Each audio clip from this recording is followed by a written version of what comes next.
நேற்று எபிசோடில் பிகினிங்கில் அந்த சுபிக்ஷா கமருதன் அவங்களோட ஃபைட்டு காமிச்சிருப்பாங்க. நீங்கள் பார்த்துருப்பீங்க, சுபிக்ஷா கமருதன் பார்வதி இதெல்லாமே.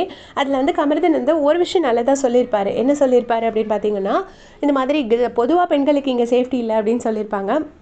அதுக்கு வந்து சுபிக்ஷா வந்து இல்லை நாங்கள் சேஃபாக தான் இருக்கோம் அப்படிங்கிற மாதிரி சொல்லியிருப்பாங்க. அப்போ வந்து இல்லை ஒரு பொண்ணுக்கு நடந்துச்சு, அதனால நான் எல்லா பொண்ணுங்களுக்கும் காமனாக ஒரு வார்னிங் மாதிரி சொன்னேன் அப்படின்னு சொல்லி அது வந்து அவர் நல்ல விதமாக தான் சொல்லியிருப்பார். அதுக்கு வந்து எங்களுக்கு நீங்கள் எதுக்கு சொல்லணும் அப்படின்னு சொல்லி சுபிக்ஷா சொல்லியிருப்பாங்க.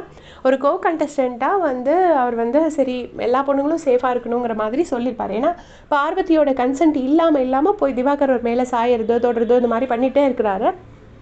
அது கண்டிப்பாக தப்பு. நம்ம பாரு ஃபேனாக இருந்தாலும் சரி, திவாகர் ஃபேனாக இருந்தாலும் சரி, இந்த விஷயத்த ஒத்துக்கிட்டு தான் ஆகணும். அந்த பொண்ணுக்கு பிடிக்கலன்னா அவர் விட்டுறணும். அது பண்ணது தப்பு தான். ஸோ அதுக்காக தான் கமருதீன் அப்படி பேசியிருப்பார். ஸோ அதுக்கு வந்து சுபிக்ஷா ரொம்ப டென்ஷன் ஆகிருப்பாங்க. அதுக்கப்புறமா அது ட்விஸ்ட் ஆகி அப்படியே சண்டேயாகவே ஆகிடும்.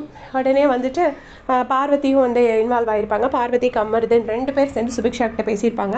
அவங்க என்ன சொல்லியிருப்பாங்கன்னா, நாங்களாம் இப்படி தான் இருக்கிறோம், நீ வந்து அந்த இப்படி ரொம்ப நல்ல மாதிரி பாவம் மாதிரி இருந்துக்கிட்டு கடைசியான நேரத்தில் ஸ்ட்ராட்டஜி பண்ணி கேம் விளையாண்டுட்டேன், அதை தான் நாங்கள் சொல்கிறோன்னே நான் நல்லவளே கிடையாது, நான் இந்த பிக் பாஸ் வீட்டுக்கு நல்லவளாக இருக்கிறதுக்காக நான் வரல, நான் வந்து கேம் விளையாட தான் வந்திருக்கேன், இந்த வீட்டுக்கு யாருமே நல்லவங்களாக இருக்கிறதுக்கு வரலன்னு சொல்லிட்டு சுபிக்ஷா வந்து மேலெல்லாம் ஏறி போய் ஒரு மாதிரி பண்ணியிருப்பாங்க.